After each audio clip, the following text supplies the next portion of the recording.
بہت سے لوگوں کا یہ عمومی طور پہ سوال ہوا کرتا ہے یا سوچ بچار ذہن میں آتی ہے کہ وہ کون سا طریقہ ہے، وہ کون سے الفاظ ہیں، وہ کون سی نصیحتیں ہیں جو میں اپنی اولاد کو کروں اور میری اولاد جو ہے وہ نیکی کے راستے پر گامزن ہو جائے۔ اس نصیحتوں کو سمجھنے کے لیے ہم نے قرآن کریم کے ایک اہم پورشن سے، ایک اہم حصے سے، ایک اہم رکوع کا انتخاب کیا جو سورۃ لقمان کا رکوع نمبر 2 ہے۔ اس اہم رکوع کے اندر ہم نے 3 سے 4 آیات کا مطالعہ کیا اور ہمیں 3 جمعے گزر چکے ہیں، جس میں جناب لقمان علیہ السلام کی حکمت سے بات کو سٹارٹ کیا کہ اللہ تعالیٰ نے جناب لقمان کو بڑی حکمت اور دانائی عطا کی تھی۔ پھر اس کے آگے آیا کہ جناب لقمان کتنے زیادہ اپنے رب کے قدردان تھے، شکر گزار تھے، اور کیوں نہ شکر گزار کوئی شخص ہو جس کو حکمت اللہ نے عطا کی ہو۔ ساتھ ہی اللہ تعالیٰ نے فرمایا کہ شکر انسان کے اپنے نفس کے لیے ہی بہترین چیز ہے اور غذا ہے، اور کفر ناشکری، نعمت سے کہنا کہ یہ نعمت نہیں ہے، وہ نعمت نہیں ہے، ہر وقت شکوہ اور شکایت اپنی اولاد کے سامنے کرنا یا کسی کے سامنے کرنا، اس کو اللہ تعالیٰ نے پسند نہیں فرمایا اور کہا کہ اللہ تعالیٰ آپ ناشکری بھی کرو گے، اللہ اس سے غنی ہے، بے پرواہ ہے، اس کو ان چیزوں کی ضرورت نہیں ہے کہ تم شکر کرو گے تو رب کی سلطنت میں اضافہ ہوگا۔ اس کے بعد ہم نے وَإِذْ قَالَ لُقْمَانُ لِابْنِهِ وَهُوَ يَعِظُهُ جناب لقمان علیہ السلام کے بیٹے کی تربیت کے معاملے میں اہم جو نصیحت سب سے پہلی جو تھی اللہ کے حق کو بیان کیا، وہ تھا توحید کا پیغام۔ کہا یا بنیا لا تشرک باللہ، اے میرے بیٹے اللہ کے ساتھ شرک نہیں کرنا۔ تو گویا توحید کو خود بھی سمجھنا اور اپنے بچوں میں اس کو ٹرانسفر کرنا، یہ ہمارا بنیادی حق ہے والد ہونے کی حیثیت سے۔ یہ لقمان کی جو باتیں ہیں اس سے اللہ تعالیٰ نے یہ بات ہمیں سبق آموز دی ہے۔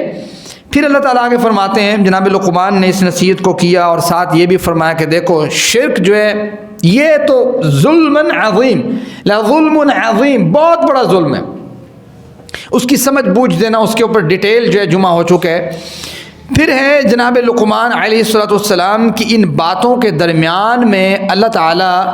ایک حق لے کر آئے ہیں والدین کا، اولاد کو سمجھانے کے لیے کہ دیکھو والدین اگرچہ یہ ان کے اوپر ذمہ داری ہے، رسپانسبلٹی ہے مالک کی جانب سے کہ انہوں نے اپنے بچوں کے نان و نفقے کی ذمہ داری کا اٹھایا ہوا ہے بوجھ، اور ان کی تربیت کے لیے ہر وقت کوشاں رہتے ہیں۔ یہ سارا معاملہ اس بات کا متقاضی ہے کہ بچے جو ہیں جب وہ بڑے ہو جائیں اور خود بھی والد بن جائیں، ان کو پھر یہ اپنے والدین کو بھولنا نہیں ہے بلکہ اپنے والدین کے حق کو بھی یاد رکھنا ہے۔ یہ آپ کا جو معاملہ ہے اپنے والدین کے ساتھ اچھا برتاؤ، یہ معاملہ آپ کی اولاد کی تربیت میں شامل حال رہے گا اگر آپ اس پر عمل کرتے ہیں۔ یہ آپس میں آیات کا آپس میں تناسب ہے جو اللہ تعالیٰ نے آپس میں آیات کا تعلق رکھا ہے۔ تو گویا اللہ تعالیٰ نے توحید کے ایک زبردست حکم کے بعد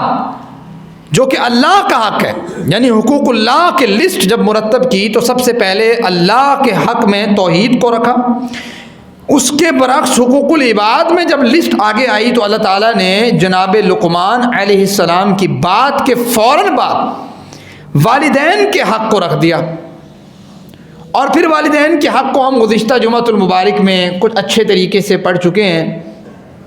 اس کے ساتھ ہی اللہ تعالیٰ نے فرمایا کہ وَإِن جَاهَدَاكَ عَلَىٰ أَن تُشْرِكَ بِي مَا لَيْسَ لَكَ بِهِ عِلْمٌ، کہ ممکن ہے ایک وقت وہ آئے کہ جب آپ کے والدین اور آپ کا رب دونوں کی باتیں الگ الگ ہوں، اب ہمیں کیا کرنا ہے؟ والدین کی بات ماننی ہے یا رب کی بات ماننی ہے؟ تو اللہ تعالیٰ نے اس کا حکم بھی ساتھ نازل کیا کہ دیکھو والدین کی اس موقع پر بات نہیں ماننی جس موقع پر ان کی بات رب کے بات کے خلاف آ جائے۔ ہاں، اب کوئی شخص یہ نہ سمجھ لے کہ اگر رب کی بات کے خلاف میرا والد کوئی بات کرتا ہے تو میں نے والد کو پکڑ کے مارنا ہے یا میں نے والد کو گالی گلوچ دینی ہے یا میں نے دھکم پیل کرنی ہے۔ تو ساتھ ہی اللہ تعالیٰ نے یہ تربیت بھی فرمائی کہ والد کا اتنا عظیم احسان ہے تم پہ کہ اگر وہ تمہارے رب کے بارے میں بھی تمہیں عجیب و غریب باتیں کرتا ہے اور توحید سے پھیرنے کی کوشش کرتا ہے، فلا تطعهما، اس معاملے میں اپنے والد کی آپ نے اطاعت نہیں کرنی، لیکن والد کا حق اور مقام اتنا بڑا ہے کہ وصاحبهما فی الدنیا معروفا، والد بھی والدہ بھی دونوں کے ساتھ معروف انداز کے ساتھ، اچھے انداز کے ساتھ اپنی زندگی کو بسر کرنا ہے۔ معروف کیا ہے؟ معروف یہ ہے کہ جو آپ کا حق بنتا ہے اپنے والدین کو خرچہ دینے کا، وہ آپ حق ادا کریں۔ آپ جو محسوس کر رہے ہیں کہ میں اتنی کمائی کر رہا ہوں، میں خاص حصہ اپنے والدین کو دوں، یہ میرا حق ہے۔ میں جب بچپن میں تھا تو والدین نے کس طریقے سے ہمیں پالا، آج سارے بچوں کا حق ہے کہ اگر ان کے پاس اللہ تعالیٰ نے وسعت رزق دی ہے، اگر کو چھوڑیں آپ جتنی وسعت رزق دی ہے، جتنی وسعت رزق دی ہے اتنی وسعت رزق میں سے اس کا حق لازمی نکالے اور کہے کہ یہ ابا جان میں آپ کو دینا چاہتا ہوں، بطور خرچہ پرووائڈ کر دے، منتھلی پرووائڈ کر دے۔ اس کا ہم کہتے ہیں کہ وہ فلاں بھائی کے پاس ہے، فلاں کے پاس ہے، وہ اس کا خرچہ نہیں، اب سب کا حق ہے۔ وہ تو ایک والد ہے، والد اور والدین اس کا ایک اپنا حساب ہے، وہ جس کے پاس رہ لے یا جو بچہ ان کو اڈاپٹ کر لے، یہ الگ بات ہے، لیکن والدین کا یہ حق ہے اولاد پہ کہ اولاد کو چاہیے کہ وصاحبہما فی الدنیا معروفا، اللہ نے جو ان کو رزق دیا ہے، اللہ نے جو ان کو صلاحیت دی ہے، اللہ نے جو ان کو وقت دیا ہے، اپنے وقت کو بھی اپنے والدین کو دیں، اپنی صلاحیت کو بھی اپنے والدین کے لیے قربان کریں اور اپنے مال کو بھی اپنے والدین پہ خرچ کریں۔ اور سب سے بہترین مال وہ ہے جو انسان کا اپنے ہی گھر والوں کے اوپر خرچ ہوتا ہے۔ بات سمجھتے ہیں؟ وہ مال نہیں ہے جو ہم دیگر لوگوں پہ خرچ کرتے ہیں، آپ کے والدین آپ کے اپنے گھر والے۔ اب ذرا بات آتی ہے اس معاملے کے بعد والدین کے حق کے بعد، یعنی اللہ کا حق بھی بیان کر دیا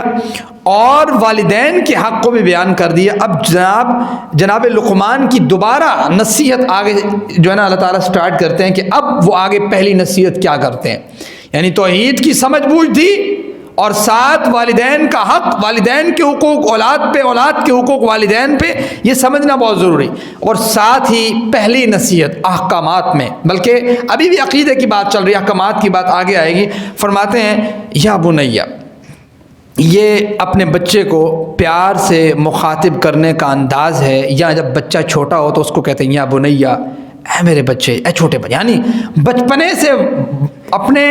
بچے کے ذہن اور دماغ میں یہ بات ڈال دینا، کیا انہا ان تک مثقال حبۃ، دیکھو بیٹا اگر ایک رائی کے دانے کے برابر بھی تم کوئی کام کرو گے، ایک رائی کا دانہ کتنا ہوتا ہے، ایسے پھینکو آپ کو ملے گا نہیں، کہاں گیا، چھوٹا سا مسٹرڈ سیڈ، چھوٹا سا رائی کا دانہ آپ کو نہیں ملے گا۔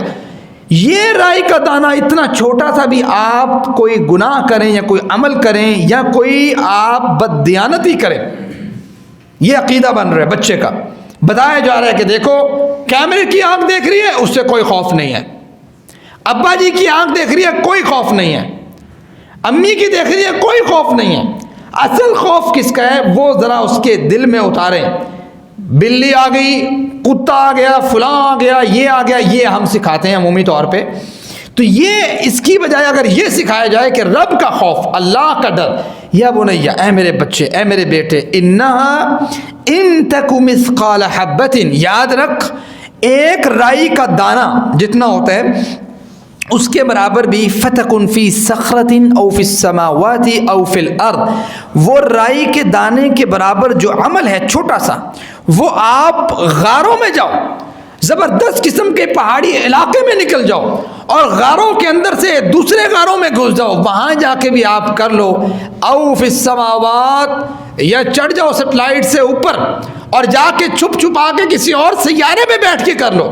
اور میں او فی الارض، یا زمین کو آپ چیر کے نیچے نکل جاؤ، یأتی بہ اللہ، یاد رکھ یأتی بہ اللہ، ایک وقت آنے اللہ نے یہ سارے اعمال تیرے سامنے کر دینے کہ یہ تو نے یہاں پہ کیا، یہ یہاں پہ کیا، یہاں پہ کیا، یہاں پہ کیا، تو گویا اللہ کا خوف دل میں بٹھانا۔ یا بنی انہا ان تک مثقال حبۃ من خردل فتکن فی صخرۃ او فی السماوات او فی الارض یأتی بہ اللہ۔ مالک وہ ہے، خالق وہ ہے، اللہ وہ ہے، رب وہ ہے کہ جو تیرے آسمان میں چھپ کے کیے ہوئے گناہ اور عمل ہوں، اچھائی ہو یا برائی ہو، زمینوں کے غاروں کے اندر چھپ کے کیا ہو یا پہاڑوں کے اندر چھپ کے کیا ہو، قبروں کے اندر بیٹھ کے کیا ہو یا کسی جگہ پہ بیٹھ کے کھلے ویرانے میں کیا ہو، یاد رکھ یأتی بہ اللہ۔ ساروں سے چھپ سکتا ہے لیکن اللہ سے نہیں چھپ سکتا۔ کیوں؟ ممکن ہے آپ یہ سوچ رہے ہوں کہ اس سے کوئی باریک چیز ہو اللہ کے علم میں نہ ہو، ساتھ ہی اللہ تعالیٰ فرماتے ہیں ان اللہ لطیف خبیر، اللہ تعالیٰ بڑا لطیف ہے، خبیر ہے، یعنی باریک سے باریک چیز بھی، یہ آپ کی آنکھ جو اشارہ کرتی ہے، آپ کا کان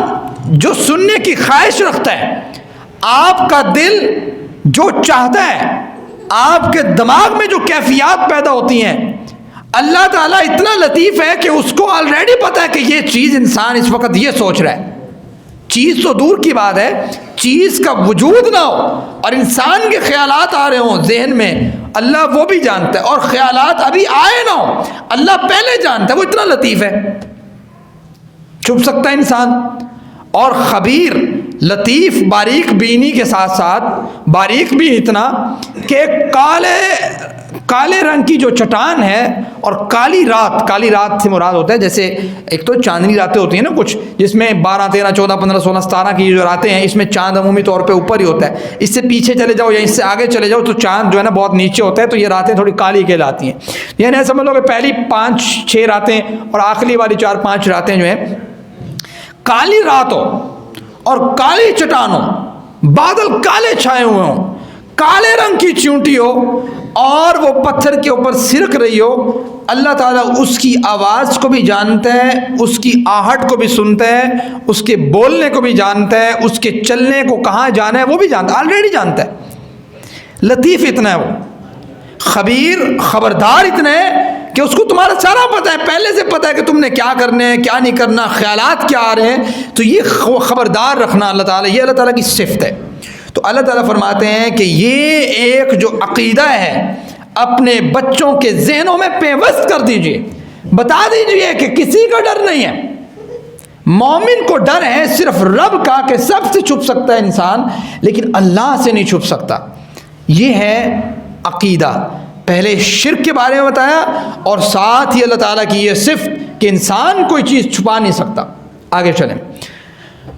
بیٹے کو نصیحت کر رہے ہیں، بیٹے کو بتا رہے ہیں، یعنی آپ یہ انسٹرکشن نوٹ کریں کہ آپ نے اپنے بچوں کی تربیت کس منہج پہ کرنی ہے اور کن باتوں کے اوپر کرنی ہے۔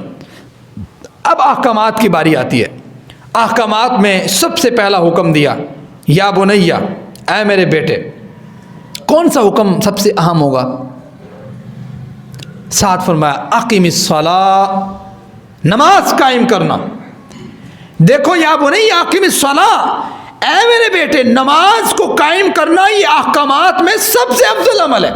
بنی الاسلام علی خمس، شہادت اللہ الہ الا اللہ وان محمد رسول اللہ، یہ آپ کی توحید کا پورشن، احکامات کا پورشن میں سب سے پہلے کیا ہے؟ اقام الصلاۃ، نماز قائم کرنا۔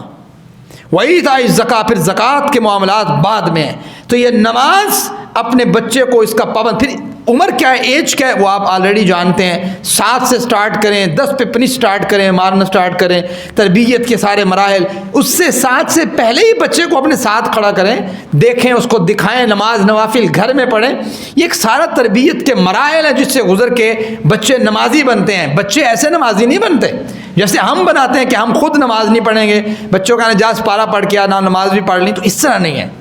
خود بھی آپ کو ماڈل پیش کرنا پڑے گا۔ آپ آئیڈیل ہیں، اگر آپ مثال کے طور پہ کسی نماز میں تکبیر اولیٰ فوت کرتے ہیں، آپ کا بچہ آپ کو دیکھتا ہے کہ میرے ابا جان نے تکبیر اولیٰ فوت کی ہے، تو کیا عکس پڑے گا بچے کے اوپر؟ تکبیر اولیٰ فوت کرنا کوئی بڑی بات نہیں ہے، یہ بچہ سیکھے گا آپ سے۔ اور اگر آپ تکبیر اولیٰ فوت کر کے ایک دفعہ ہل جاتے ہیں کہ کیا ہو گیا مجھ سے، اور بچے کے سامنے وہ شو کروا دیتے ہیں کہ میں دوبارہ انشاءاللہ کوشش کروں گا کہ تکبیر اولیٰ فوت نہ ہو، تو یہ جو تربیت کا اثر ہے یہ آپ کے بچے کے اوپر ٹرانسفر ہوگا۔ اور اگر آپ سٹارٹ ہی یہاں سے ہوتے ہیں کہ نماز تو پڑھنی ہے لیکن لیٹ پڑھ لیں تو کوئی مسئلہ نہیں ہے، تو گویا سٹیپ بائی سٹیپ آپ کا بچہ نماز کی اہمیت سے پیچھے ہوتا چلا جائے گا۔ تو شیطان بھی تو یہی کرتا ہے نا کہ پہلے انسان کو کہتا ہے کہ تو کہڑا مسجد کھولنی ہے، تو نے کون سا یہ کرنا ہے، تو نے کون سا اذان دینی ہے، تو نے کون سا جا کے موٹر چلانی ہے جو مسجد کی ٹینکی میں پانی نہیں ہے، بہت سے خیالات ذہن میں ڈالتا ہے۔ تو پھر وہ کرتے کراتے پہلے اس کی تکبیر اولیٰ کو فوت کرواتا ہے، پھر ایک رکعت جاتی ہے، پھر دو جاتی ہیں، پھر اس کو احساس ختم کرواتا ہے کہ ایک رکعت کا کیا، نماز تو پڑھی۔ کتنے بندے ہیں جو نماز نہیں پڑھتے، کتنے بندے ہیں جن کی تکبیر اولیٰ کیا وہ تو نماز کے بعد آتے ہیں، میں تو پھر بھی پہلی رکعت میں پہنچ جاتا ہوں، دوسری میں پہنچ جاتا ہوں۔ کرتے کراتے یہ سٹیپ وائز پروسیس جو ہے شیطان مائنڈ میں اس کو کہتا ہے کوئی مسئلہ نہیں ہے، کوئی مسئلہ نہیں ہے، کوئی مسئلہ نہیں ہے۔ کرتے کراتے ایک وقت آتا ہے کہ نماز چاروں رکعت نکل جاتی ہیں، بعد میں آ رہا ہوتا ہے۔ پھر اگلا پروسیس کیا ہوتا ہے، چاروں وقت کیا نکلنی ہے، 15-20 منٹ ہو جاتے ہیں، پھر آ رہا ہوتا ہے۔ پھر ذہن میں خیال آتا ہے چلو کوئی بندہ ڈھونڈتا ہوں دوسرا کہ نماز کروا لے۔ یہ آپ خود روٹین وائز اپنے مائنڈ کی سائیکالوجی پڑھیں تو آپ کو خود سمجھ آ رہی ہوگی۔ تو یہ سٹیپ بائی سٹیپ اٹھا کے وہ کیا کرتا ہے، ایک شخص سے پہلی ایک نماز مس کرواتا ہے، تھوڑا سا احساس ڈالتا ہے بیچ میں کہ یار یہ نماز مس نہیں کرنی چاہیے تھی، ساتھ والے کو بتا دے یار نماز رہ گئی بس چھوٹوں میں دکھ بہت ہے، ٹھیک ہے، یہ ایک احساس ڈال دیتا ہے تھوڑا سا۔ انسان بڑا ماہر انسان ہے بھائی، ماہر جن ہے وہ، تو وہ کہتا ہے بھائی تھوڑا سا احساس بھی ہلکا سا ڈال دو کہ یہ نہ کہے کہ تیری نماز رہی تو کوئی مسئلہ ہی نہیں ہوا۔ کرتے کراتے پہلے تھوڑا احساس کم کرے گا، کرتے کرتے کرتے ایک وقت آئے گا ایک نماز رہی آپ کو کوئی 4 تو میں پڑھتا ہوں نا، ایسے بندے آپ کو ملیں گے۔ فجر رہتی ہے پھر کیا ہے 4 تو پڑھتا ہوں، عصر رہتی ہے پھر کیا ہے 4 تو پڑھتا ہوں۔ آگے چلیں، جب آپ 4 نمازیں پڑھتے ہیں نا تو پھر کسی قاری صاحب کو اور کسی عالم دین کو اور کسی بھی نیک شخص کو، بزرگ کو یہ نہ کہا کرو میرے بچے کے لیے دعا کریں کہ وہ نیک بن جائے۔ کیوں؟ کیونکہ یہ ساری چیزوں کا اثر بچہ وہاں سے ایکسٹریکٹ کر رہا ہوتا ہے، لے رہا ہوتا ہے، وہ تو آپ کو دیکھ رہا ہوتا ہے، اس کا 10 12 15 سال تک سارا کچھ آپ ہے، آپ کیا کرتے ہیں وہ آپ کو دیکھتا ہے۔ آپ کی نماز مس ہو رہی ہے، آپ کو کوئی مسئلہ نہیں ہے، وہ بھی کہتا ہے سر یہ نماز مس کرنا تو کوئی مسئلہ ہی نہیں ہے، ایک نماز رہ گئی، 2 رہ گئی، 3 رہ گئی، آپ کی ایک نماز رہے تو آپ ایک دفعہ بھگدڑ مچا دیں گے کیا ہوا میرے ساتھ۔ تو وہ جو اثر ہے اس کے اندر ٹرانسفر ہوگا، وہ اثر اس کے اندر جائے گا، شفٹ ہوگا، کیونکہ آپ نے اس کو اپنا آئیڈیل شو کیا۔ تو یہ سب سے اہم چیز ہے، یا بنی اقم الصلاۃ، اے میرے بیٹے نماز کو قائم کرتے رہنا، پوری زندگی بھر نماز کو کبھی ترک نہ کرنا۔ تو یہ نصیحت کارآمد تب بنے گی، یہ نصیحت پوری تب ہوگی، یہ آپ کا جو پریڈکشن ہے کہ میں یہ چاہتا ہوں کہ میرا بچہ نمازی بن جائے، میرا بچہ نیک بن جائے، یہ پوری کب ہوگی؟ جب آپ خود اس طرح کے بن کے اس کو دکھائیں گے۔ یہ بڑا اہم نقطہ ہے، یا بنی اقم الصلاۃ، اے میرے بیٹے نماز کو قائم کر۔ یہ لقمان کی پہلی نصیحت ہے احکامات کے معاملے میں۔ آگے فرماتے ہیں کہ دیکھو وَأْمُرْ بِالْمَعْرُوفِ، نماز قائم کرنے کے ساتھ ساتھ اپنے گھر والوں کو، اپنے عزیز و اقارب کو، اپنے ساتھ تعلق رکھنے والے دوستوں کو وَأْمُرْ بِالْمَعْرُوفِ، نیکی کا حکم دے۔ وہ یہ میرا دوست ایسا ہے، نیکی کا حکم دے۔ وَنْهَا عَنِ الْمُنْكَرِ، ہے میرے بیٹے دوست ایسے اس کو برائی سے روک، اس کو کہا تو نشہ کرتا ہے میں نہیں کروں گا، تو بھی نہ کر، اس کو روکنے کی کوشش کر۔ اور یہ دوست ایسا ہے یار بس رہ جاتی ہے، یہ کیا ہے؟ تربیت کی کمی ہے اوپر لیول سے۔ تو آپ نے بچے کے دل میں ڈالنا ہے کہ جہاں آپ دیکھیں گے فلاں دوست کے ساتھ تھا نماز چھوڑی ہے، آپ اس کو بتائیں کہ بھائی تو نے اس کو نیکی کا حکم کیوں نہیں دیا، تو نے کیوں نہیں اس کو کہا کہ سر یہ کیا کر رہے ہیں ہم یہاں بیٹھے ہو، اٹھو نماز پڑھنی ہے، اٹھو فلاں کام کرنا ہے۔ یہ بچے کے اندر انجیکٹ کون کرے گا؟ یہ ہم کریں گے، ہم بتائیں گے اسے کہ پھر کیا ہے تیرا دوست فلاں نمازی نہیں ہے، کم از کم آپ زبان کے ساتھ اس کو کہہ سکتے ہو. اگر زبان کے ساتھ نہیں کہہ سکتے تو اپنے عمل سے یہ شو کرو کہ اٹھ کے وہاں سے مجلس سے چلے جاؤ اور جا کے نماز پڑھ کے آؤ, ضرور اثر پڑے گا. یہ ہے وَأْمُرْ بِالْمَعْرُوف, نیکی کا حکم دینا. یہ نماز کے ساتھ ریلیٹڈ چیزیں ہیں. وَنْهَا عَنِ الْمُنْكَرِ, اور برائی سے روکنا کہ بھائی یہ کام نہیں ہوگا. جب میں اس مجلس میں ہوں گا گالی نہیں ہوگی. یہ کون روکے گا؟ اگر آپ نہیں روکتے, بچہ آپ کو دیکھتا ہے ابا جی فلاں کے ساتھ بیٹھے تھے, خوب گالیاں دی جا رہی تھی پوری مجلس میں, خوب جو ہے نا غیبتیں کی جا رہی تھی, کیا سیکھے گا بچہ؟ آپ گھر جا کے اس کو تھپکی بھی دیں گے نا, بیٹا غیبت نہیں, بیٹا امی کو ایسے نہیں کہنا, ابو کو ایسے نہیں کہنا, بھائی کو ایسے نہیں کہنا, آپ کا بڑا بھائی ہے, آپ کا چھوٹا بھائی ہے, اس نے آپ سے سیکھ لیا, اس نے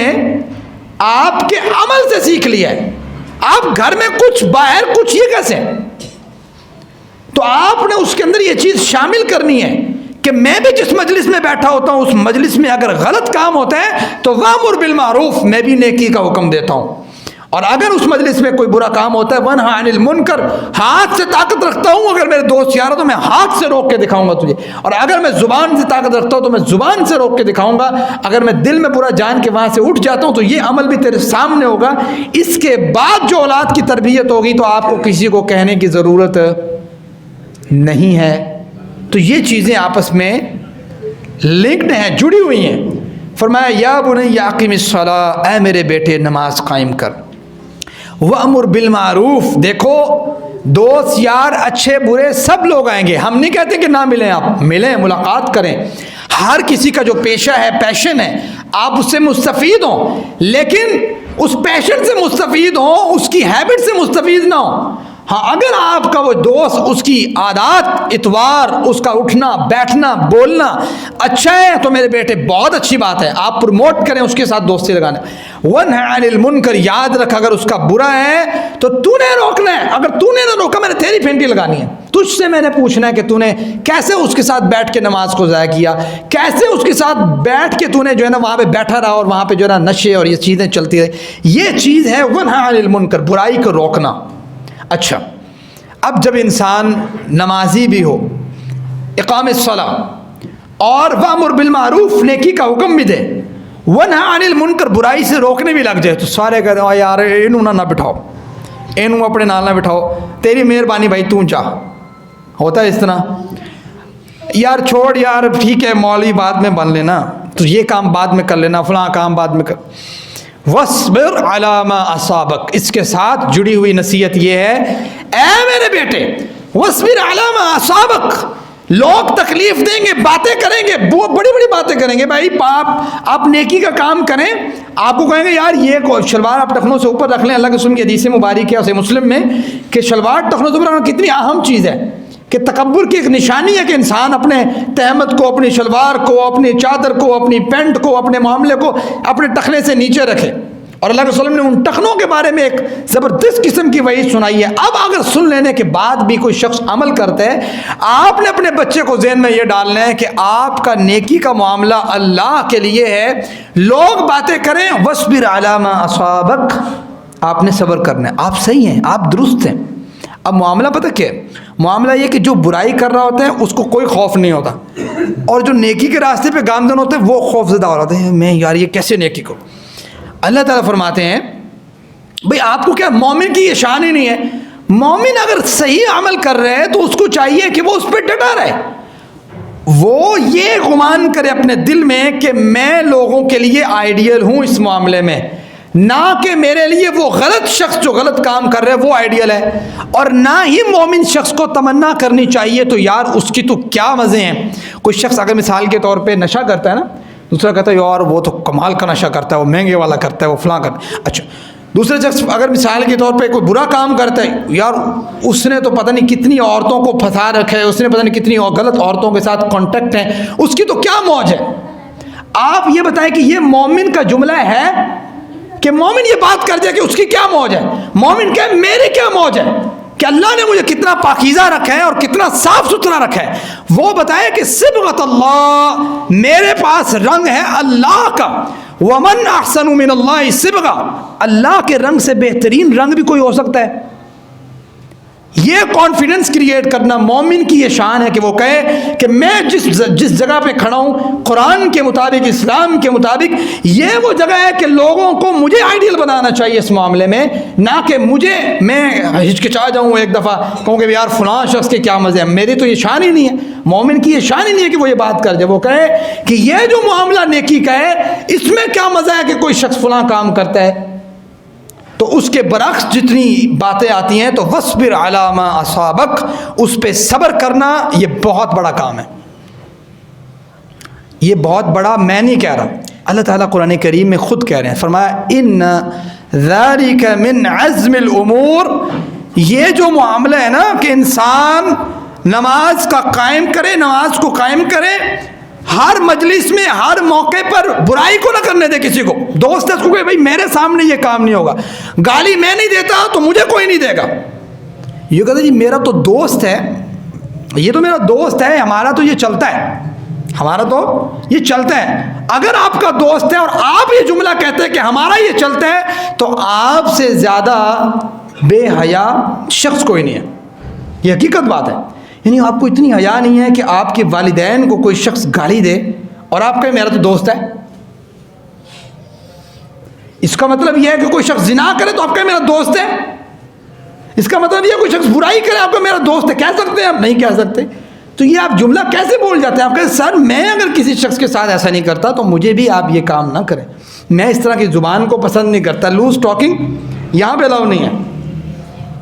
یہ چینج آپ لے کے آئیں گے تو یہ شفٹ ہوگا کس کے اندر؟ آپ کی اولاد کے اندر۔ اور اگر آپ ہی اپنی نجی مجلسوں کے اندر وہاں بیٹھ کے بڑے بڑے حلم گلا کے ساتھ آپ جو ہے نا گالی گلوچ کریں اور پھر آپ یہ ذہن میں رکھیں کہ میری اولاد جو ہے اس معاملے سے نجات حاصل کر لے، تو یہ آپ کی خام خیالی ہے، ایسا ممکن نہیں ہے۔ فرمایا ان ذالک من عزم الامور، یہ جو معاملہ ہے نا اللہ تعالیٰ فرماتے ہیں یہ عزم الامور والا معاملہ ہے، یعنی ہمت کے کاموں میں سے کام ہے کہ انسان اپنی توحید کو مضبوط کرے، اپنے والدین کے ساتھ اچھا سلوک کرے، ان کا جو خرچہ ہے اس کو برداشت کرے، ان کے ساتھ نیکی کا برتاؤ کرے، اپنی نمازوں کا پابند رہے، امر بالمعروف یعنی نیکی کے حکم کو دیتا رہے، نہی عن المنکر کے کام کو سر انجام دیتا رہے، اور ان سارے معاملات کو کرنے کے بعد جو لوگ اس کے اوپر بچھاڑ کریں، لوگ اس کے بارے میں باتیں کریں، غلط قسم کے طنز کے ساتھ باتیں کریں، تو وَاصْبِرْ عَلَىٰ مَا أَصَابَكَ، اپنی اس نیکی پر استقامت کو اختیار کرے اور صبر کے ساتھ اپنے آپ کو جاری رکھے نیکی کے معاملے میں۔ ان ذالک من عزم الامور، یہ ہمت کے کاموں میں سے کام ہے کہ کوئی شخص کہے گا کہ میں کسی کے ہاتھ کو پکڑ کے نیچے کر دوں، کسی کی جو میں نے کمر کو نیچے لگا دوں، سمجھتا ہے کہ یہ ہمت کا کام ہے۔ مالک کے ہاں ہمت کا کام یہ ہے کہ انسان ان امور کو سر انجام دے۔ اللہ تعالیٰ سے دعا یہ ہے اللہ تعالیٰ مجھے اور آپ کو آج کی جو آیت مبارکہ ہم نے سیکھی ہے اللہ تعالیٰ اس پہ عمل کرنے کی توفیق عطا فرمائے۔ وما علینا الا البلاغ۔